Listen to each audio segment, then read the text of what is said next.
Satuan Reserse Narkoba Polres Aceh Besar terus berkomitmen dalam melakukan pemberantasan narkoba di wilayah hukum Polres Aceh Besar. Assalamualaikum warahmatullahi wabarakatuh. Memasuki tahun 2019, terhitung dari Januari hingga 25 Maret, Polres Aceh Besar melalui Satuan Reserse Narkoba sudah berhasil mengungkap sebanyak 22 kasus narkoba jenis ganja dan sabu. Dan dalam pengungkapan kasus itu, petugas juga telah mengamankan puluhan kurir dan pemakai yang menggunakan berbagai modus dalam melakukan aksinya. Penangkapan yang dilakukan petugas berdasarkan penyamaran dan informasi yang mereka peroleh dari masyarakat. Ungkapan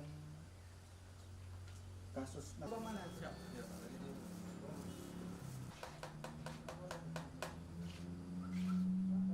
Selain mengamankan puluhan tersangka, dalam pengungkapan tersebut, polisi juga mengamankan sejumlah barang bukti dari transaksi para tersangka dan pembeli. Selain kasus sabu, dalam beberapa pekan terakhir, polisi turut juga melakukan pemusnahan ladang ganja seluas 11 hektar lebih yang ada di Gampung Jot Sibate, Kecamatan Montasik, Kabupaten Aceh Besar. Tim Liputan, Aceh TV.